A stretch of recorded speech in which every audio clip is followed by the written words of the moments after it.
સ્વામિનારાયણ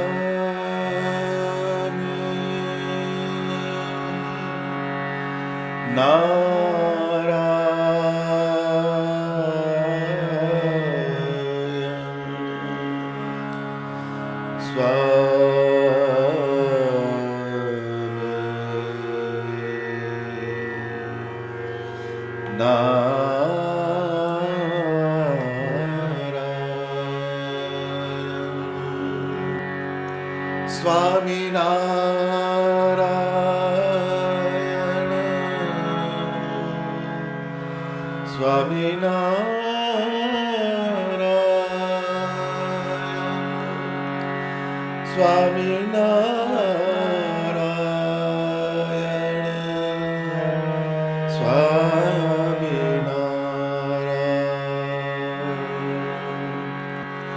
સ્વામિનારાયણ સ્વામિનારાયણ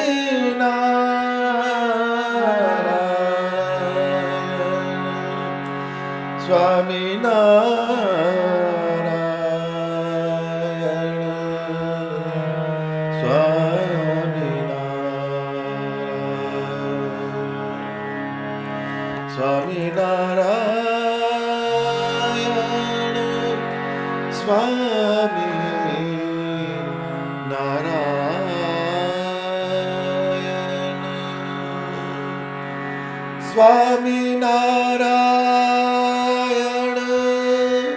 સ્વામિનારાયણ સ્વામિનારાયણ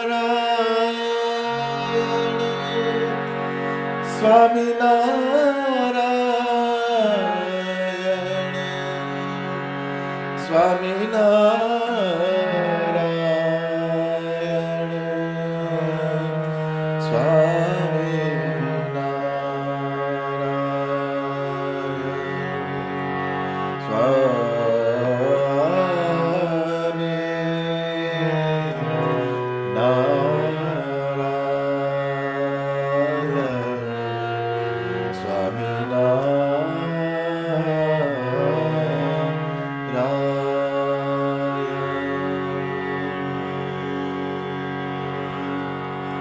સહજાનંદ સ્વામી મહારાજની જય.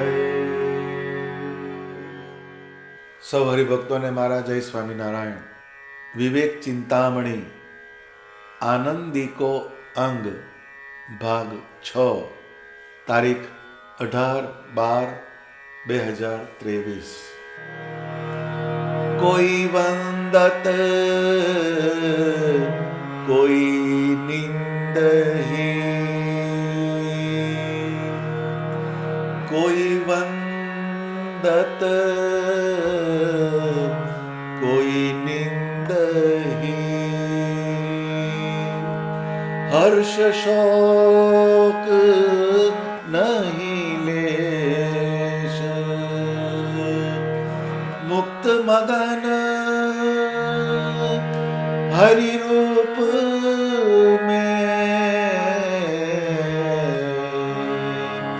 करत सत्य उपदेश,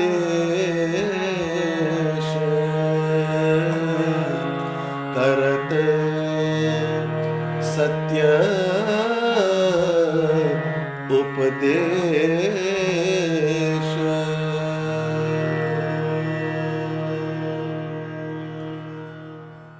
कोई वंदत कोई निंदही, हर्ष शोक नहीं लेश, मुक्त मगन हरि रूप में करत सत्य उपदेश. સત્સંગમાં આપણે જોડાયા એટલે એમાં જુદા જુદા પ્રકારના લોકો સાથે આપણું ઇન્ટરેક્શન થાય. કોઈ જગ્યાએ તમારા ગુણનું માન થાય, કોઈ જગ્યાએ તમારી અવગણના થાય, બધી જુદી જુદી પ્રક્રિયાઓ થાય. પરંતુ જ્યાં સુધી દેહાત્મ ભાવ હોય ત્યાં સુધી એ તમને ડિસ્ટર્બ કરે. દેવાનંદ સ્વામીએ કહ્યું કે હર્ષ શોકની નદીઓ મોટી, તેમાં જાય તણાણો, દેવાનંદ કહે હરિ ભજ્યા વિના ઘણે દુખે ગહેરાણો. હર્ષ અને શોક આ બે બહુ મોટી નદીઓ છે. આખું બ્રહ્માંડનો અભ્યાસ કરો તો બધા આમાં જ અટવાય. કાં તો હર્ષ કાં તો શોક, આ બે વસ્તુઓમાં જ માણસ અટવાય. કંઈક મળે તો હર્ષ થાય, કંઈક જતું રહે એટલે શોક ચાલુ થઈ જાય. પરંતુ આ બે જે પ્રોસેસ છે, પ્રાપ્તિ અને કંઈક વસ્તુ જતું રહે છે, એને કરાવનાર કોણ છે? તો કે પરમાત્મા છે. એ પરમાત્મા તરફ આપણું અનુસંધાન હોય તો ક્યારેય આ આપણા જીવનની અંદર આવી પરિસ્થિતિ આપણને ડગાવી જાય નહીં. એટલે વંદત, કોઈ વંદન કરે ને કોઈ નિંદા કરે, આ બે વસ્તુ છે. હવે ભગવાનની ભક્તિ અને ઉપાસનાના બળથી કોઈ પણ સાધક હોય એ ભગવાનના સાધર્મ્યપણાને પામતા હોય છે. સાધર્મ્યપણું એટલે શું? તો ભગવાનમાં જે કલ્યાણકારી ગુણ હોય એ જેમ ભક્ત ભગવાનની ભક્તિ કરતો થાય તેમ તેમ તેમ તેમ એના જે ગુણ એનામાં વન બાય વન આવવા માંડે.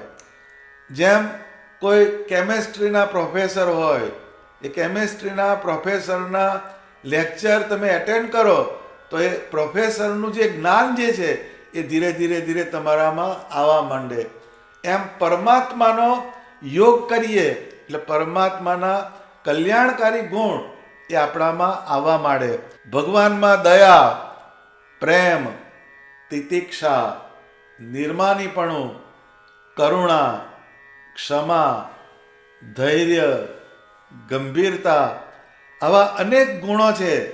એ ભગવાનની જ્યારે જીવ ઉપર કૃપા થાય તો એમનું ભજન કરનાર જે જીવ હોય એનામાં એ ગુણનો પ્રવેશ થાય. અહીંયા શું લખે છે સ્વામી કે કોઈ વંદત કોઈ નિંદહી. આપણામાં સારા ગુણ આવ્યા એટલે કોઈ આપણને વંદન કરે, કોઈ આપણું બહુમાન કરે, અંદરથી ફૂલાવાનું નહીં. એ જો અંદર વંદન થયું, પ્રશંસા થઈ એટલે અંદર ગલગલિયા થવા માંડે. અને કોઈ નિંદા કરી તો એમાંથી આપણું મન શોકમાં જતું રહે.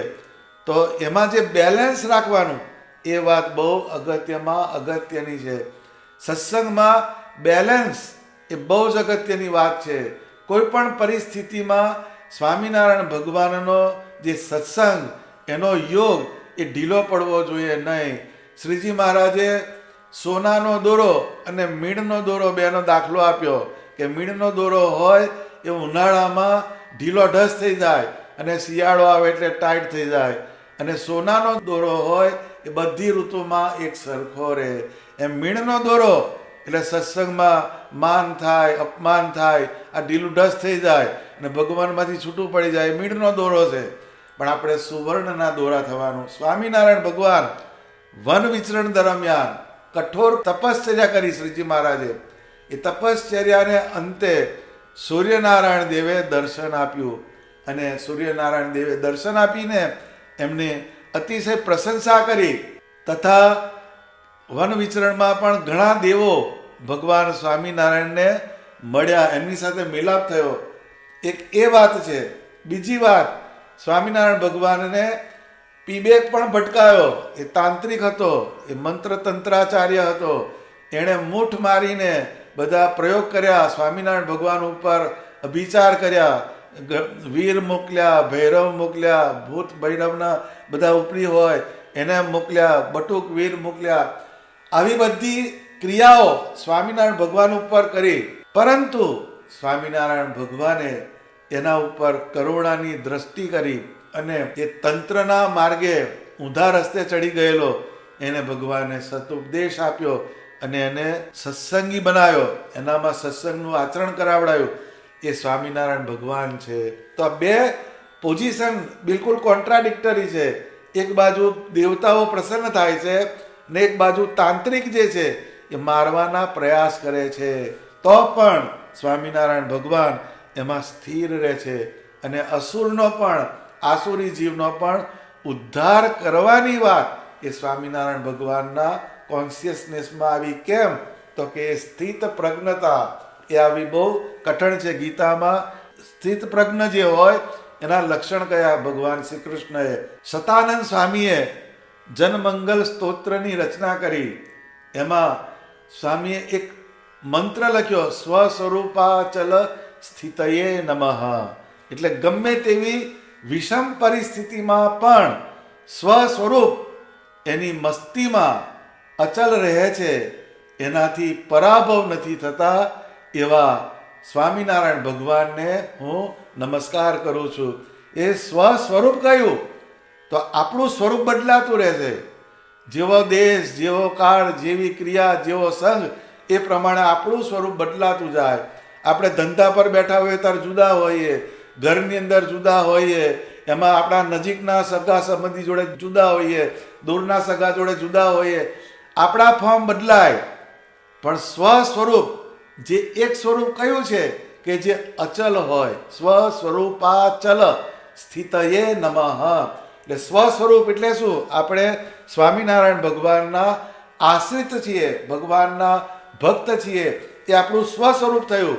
એને ક્યારેય ચડવા દેવાનું નહીં, એમાંથી ક્યારેય ડગવાનું નહીં. એ જો થાય તો આપણા ભક્તિ માર્ગમાં વિઘ્ન થાય. તો સ્વામિનારાયણ ભગવાનના દરેક સાધકે આ સ્થિતિ પર પહોંચવાનું છે. આપણે કઈ સ્થિતિમાં જવાનું? કે જેમ સ્વામિનારાયણ ભગવાનને એક બાજુ પ્રશંસા થઈ ને એક બાજુ તિરસ્કાર થયો, છતાં પણ એમણે એમનો માર્ગ મૂક્યો નથી. એટલે સત્સંગમાં માન થાવ, અપમાન થાવ, પણ આપણે સત્સંગનો માર્ગ મૂકવાનો નહીં. કોઈ તમને માન આપે તો એ તમારા દેહને માન આપે છે, તમારા ગુણને માન આપે છે. અને કોઈ તમારું અપમાન કરે છે તો એ પણ તમારા દેહને, તમારા ગુણ અવગુણનું અપમાન કરે છે. ગુણનું અપમાન ઈર્ષ્યાથી કરે ને અવગુણનું અપમાન આપણા અવગુણને કારણે કરે છે. તો આ બંને વસ્તુ એ જે થાય છે એ કેવી છે? તો કે છે કે જેમ ભગવાનને પામવાનો જે માર્ગ છે તે ઊંડા પાણીમાં તરવા જેવો માર્ગ છે. જેમ તમારે ઊંડું પાણી તરવું હોય તો 25 કિલો સોનાની લગડીઓ એને લઈને તમે તરવા જાઓ તો તમને ડૂબાડે. 25 કિલોની લગડી સોનાની, એનું તમે ટોટલ મારો કેટલા રૂપિયાની થાય? લાખો રૂપિયાની થાય. પરંતુ પાણીમાં તરવાનું થયું એટલે એ ડૂબાડે છે. એમ પરમેશ્વર તરફ જવાનો જે માર્ગ, એમાં આપણામાં જે ગુણ હોય એને પણ બાજુ મૂકી દેવા પડે. કેમ? તો કે ગુણ આવ્યા ક્યાંથી? તો કે પરમાત્માના સ્વરૂપમાંથી આવ્યા. તો એ આપણે ભગવાનને રાજી કરવા હોય તો એ ગુણને પ્રાપ્ત કરવા એ જરૂરી. ગુણ સિવાય ભગવાનને રીઝવી શકાય નહીં, ભગવાનને રાજી કરી શકાય નહીં. પરંતુ એ ગુણનું માન મૂકવું પડે તો જ ભગવાનને પામી શકાય છે. આપણામાં સારા ગુણ હોય અને કોઈ સત્સંગમાં આપણા વખાણ કરે તો આપણા ટાયરમાં હવા ભરાવી જોઈએ નહીં. કેમ? તો કે એ આપણી વસ્તુ છે જ નહીં. આપણે સ્વામિનારાયણ ભગવાનનું જ્ઞાન સાંભળ્યું, સ્વામિનારાયણ ભગવાનનું ભજન કર્યું, સ્વામિનારાયણ ભગવાનના સંતોનો જે યોગ કર્યો, એના કારણે આપણામાં આ વસ્તુ આવી છે. પરંતુ એની ક્રેડિટ આપણે લઈ લઈએ ને આપણા ટાયરમાં હવા ભરાય તો એ તમને ભગવાનની ભક્તિમાં પ્રોગ્રેસ કરાવશે નહીં. એટલે જ્યારે કોઈ બહુ પ્રશંસા કરે, બહુ હાર પહેરાવે, બહુ માન આપે તો આપણે અંદરથી થોડું કરેક્શન કરી લેવાનું. કયું? તો કે આપણે એવું ગોખવાનું કે ભાઈ આ તો મારામાં છાંટોય હતો નહીં, આ ભગવાનનો યોગ થયો, મોટા પુરુષનો યોગ થયો, એના કારણે ચપટીક મારામાં આ ગુણ આવ્યા છે. એટલે મારે કંઈ ભૂલાવાની જરૂર નથી. તો અહીંયા નંદ સંતોના શબ્દો એનું અનુસંધાન રાખીએ તો આપણને ખબર પડે કે નંદ સંતો કેવું જીવન જીવ્યા. તો એ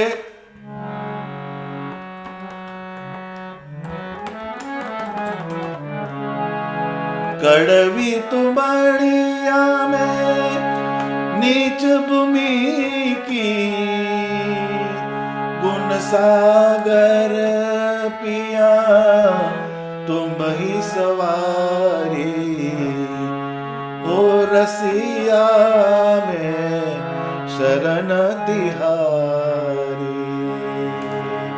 પ્રેમાનંદ સ્વામી કહે છે કડવી તુમડિયા મેં નીચ ભૂમિ કી. આ કોણ કહે છે કે જે 64 રાગ કડાઓ બધા રાગ રાગણીઓ એના જે ઉસ્તાદ છે, જેનો છંદ ઉપર પ્રભુત્વ છે, જેનું લિટરેચર ઉપર માસ્ટરી છે, એવા પ્રેમાનંદ સ્વામી કહે છે કે કડવી તુંબડિયા મેં નીચ ભૂમિ કી.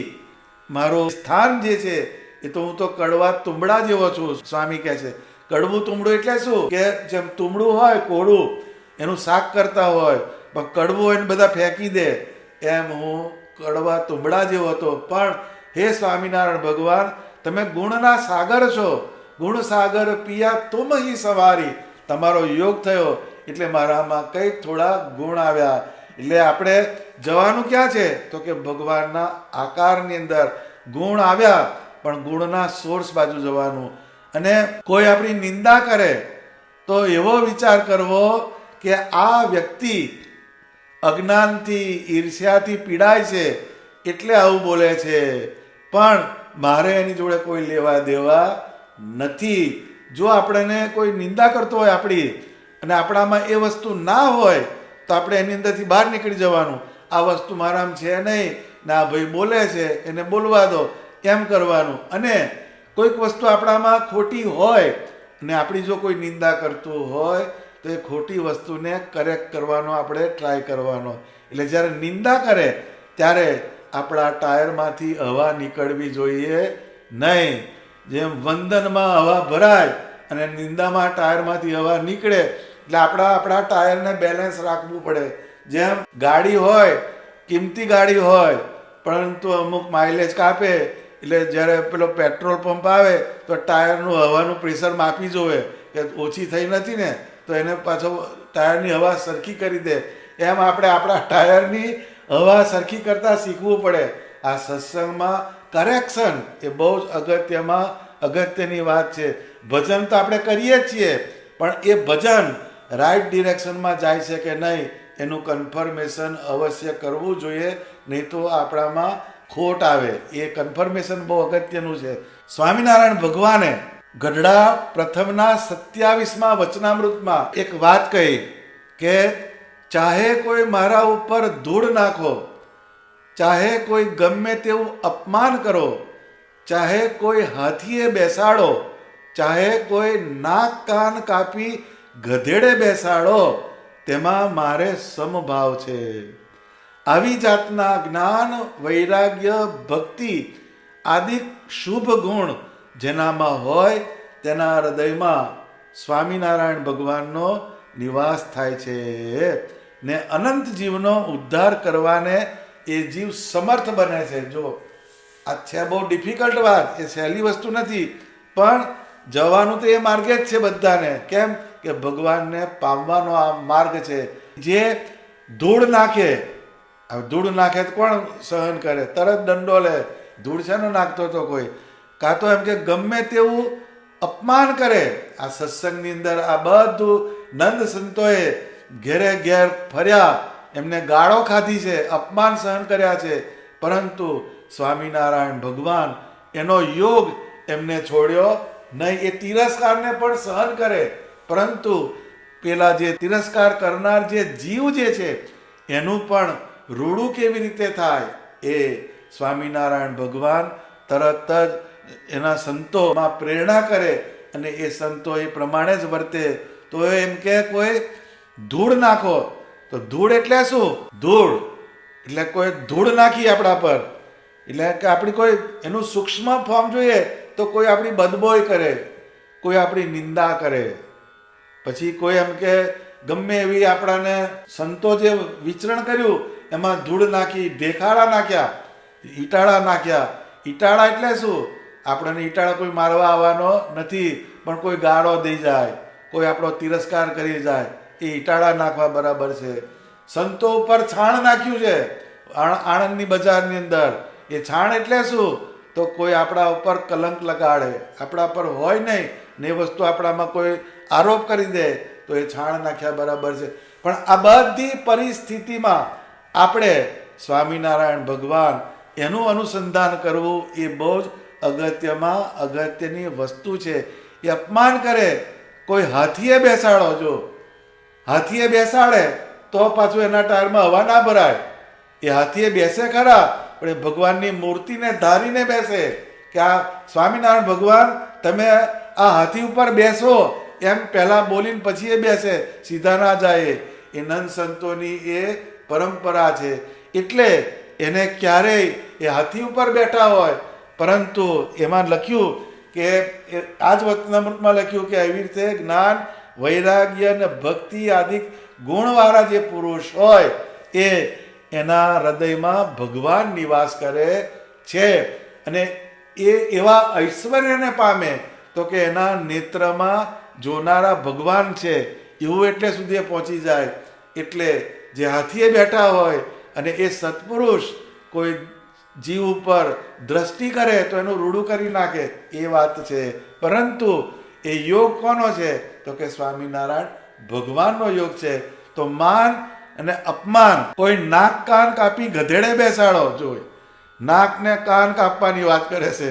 હવે એ તો આપણે મેળ જ ના પડે, અને પાછું ગધેડા પર બેસાડવાની વાત. આ જે વાત લખી વચનામૃતની અંદર, તો પણ એને એમ કે છે મારે સમભાવ છે. આ સમભાવની જે વાત, એ સમતા એ લાવવાની બહુ જરૂર છે, તો જ સત્સંગમાં નભાય. શ્રીજી મહારાજના સમયમાં નંદ સંતોએ જે સત્સંગ કર્યો એ સામા પૂરે ચાલીને કર્યો, એ જેમ તેમ સત્સંગ થયો નથી. એક ગામમાં મહાનુભાવાનંદ સ્વામી અને નિત્યાનંદ સ્વામી ભિક્ષા માગવા ગયા.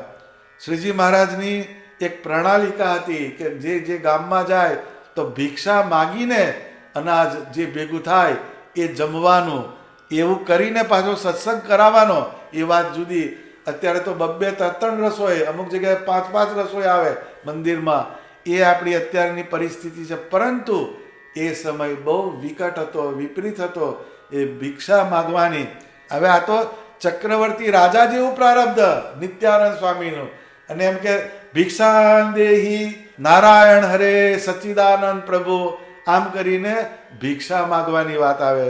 તો એવા સમર્થ સંતો એ ભિક્ષા માગતા, ભિક્ષાવૃત્તિ કરતા. તો એક ગામમાં ભિક્ષા માગવા ગયા, તો એક ઘર હતું, એમાં ડોશીમાં રહે એક. પણ એ ડોશીમાં જે હતા એ કુસંગી હતા, એને અંદરથી બહુ તિરસ્કાર.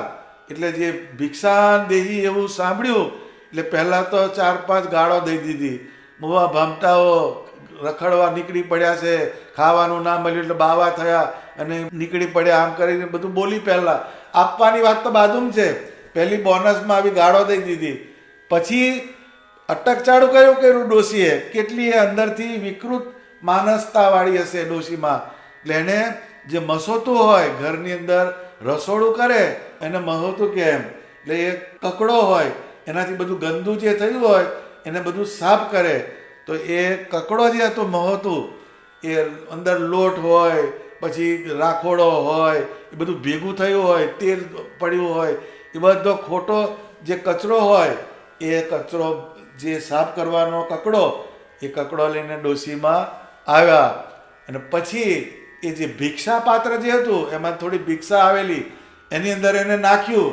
તો કે લ્યો ખાવ, આમ કરીને ડોશીમાએ જે ભિક્ષા માગેલી હતી એ અનાજને બગાડ્યું. આ પરિસ્થિતિમાં આપણે ઊભા રહી જઈએ થોડીક વાર. ગમે એવા આપણે ત્યાગવાળા હોય, વૈરાગ્યવાળા, આપણો પારો જતો જ રહે.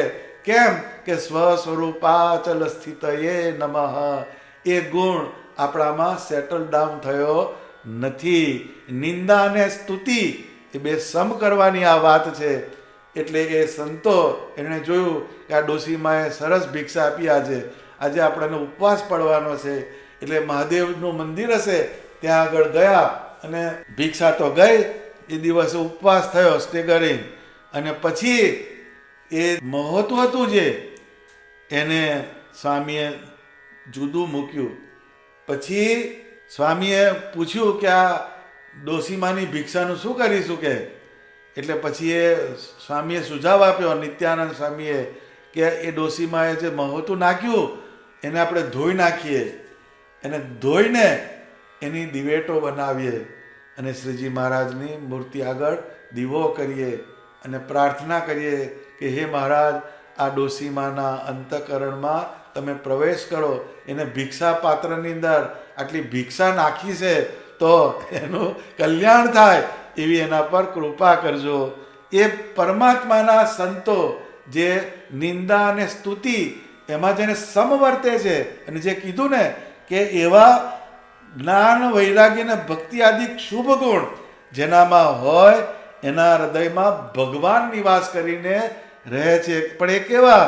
તો કે કોઈ મારા પર ધૂળ નાખો કાં ગમે તેવું અપમાન કરો, આ બે વસ્તુ આવે તો પણ એના અંદર કોઈ પણ ડિફ્લેક્શન આવે નહીં અને એ જીવનું રૂડું કેમ થાય એવો જે વિચાર કરે એવા એ સત્પુરુષો હતા. એટલે એમણે એ ડોસીમાનું કલ્યાણ થાય, એને સત્સંગ થાય એવી સ્વામિનારાયણ ભગવાનને પ્રાર્થના કરી.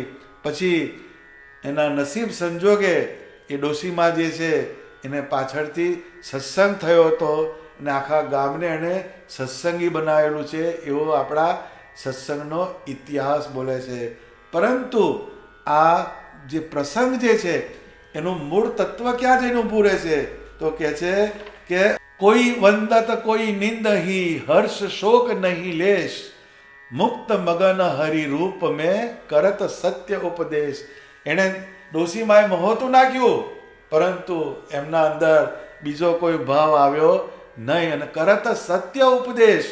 અને એવી પરિસ્થિતિમાં પણ એ ડોસીમાનું કલ્યાણ થાય એવી આ નંદ સંતોએ ભગવાનને પ્રાર્થના કરી અને એ ભગવાનના પ્રતાપથી એ ડોસીમાનું કલ્યાણ થયું.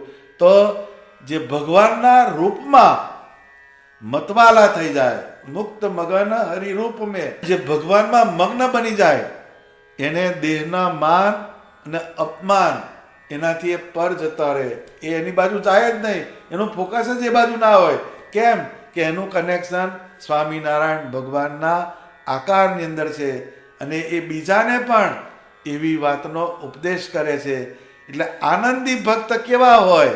તો કે છે હર્ષ અને શોક આ બે વસ્તુ પેલા માન અને અપમાન સાથે રિલેટ થાય નહીં. આપણને હર્ષ ક્યારે થવો જોઈએ? તો કે જ્યારે ભગવાનનું બહુ ભજન થાય ત્યારે આપણને હર્ષ થવો જોઈએ. ભગવાનનું સ્મરણ થાય, ભગવાનનું ચિંતન થાય ત્યારે આપણને હર્ષ થવો જોઈએ. આપણને હર્ષ ક્યારે થાય? બાબો આવે ત્યારે હર્ષ થાય, પણ પાછળ બાબો કેવો થાય છે કોઈને ખબર પડતી, પછી શોક તૈયાર હોય પાછો. અને શોક ક્યારે થાય આપણને? તો કે છે કે આપણે કશું જતું રહે આપણી પાસેથી ત્યારે આપણને શોક થાય.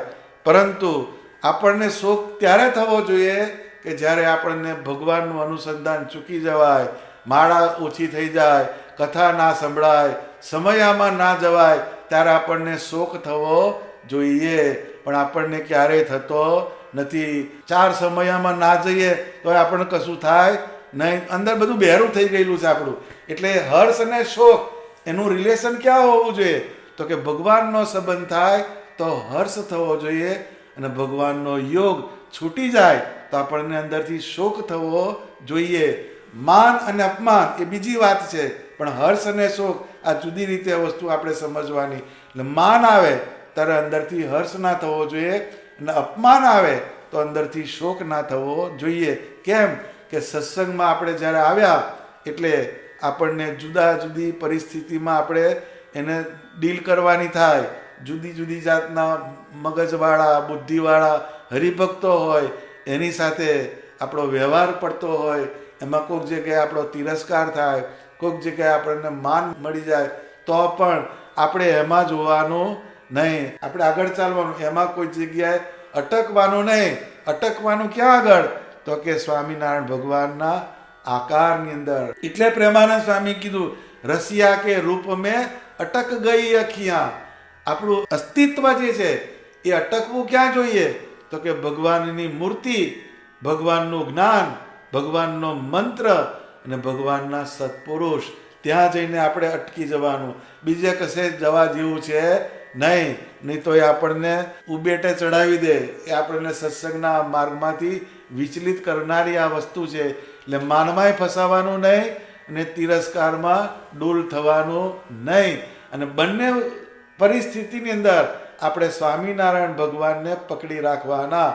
એનું ભજન ના છૂટવું જોઈએ, એનો આશ્રય છૂટવો ના જોઈએ, એનો નિશ્ચય ડગવો જોઈએ નહીં. તો જ આપણને સ્વામિનારાયણ ભગવાનની પ્રસન્નતા આપણા ઉપર થાય અને આપણને ભગવાનના ધામની પ્રાપ્તિ કરાવનારું આ ભજન બને. કેમ? તો કે આનંદી જે હોય એ દરેક અવસ્થાની અંદર એ આનંદમાં રહે. એ આનંદી જે છે એને હર્ષની ના પડી હોય, શોકની ના પડી હોય, માનની ના પડી હોય અને નિંદાની પણ પડી ના હોય. એવા જે ભક્ત હોય એ જ ભગવાનના ધામના અધિકારી બની શકે છે. તો કે આ આનંદિકો અંગ એની આ વાત બહુ જીવનમાં અમલમાં મૂકવા જેવી આ વાત છે. આપણી ભક્તિને, આપણી નિષ્ઠાને પોષણ આપનારી આ વાત છે. એને કાયમ અંદર હૃદયમાં કોતરી રાખવાની. સહજાનંદ સ્વામી મહારાજની જય.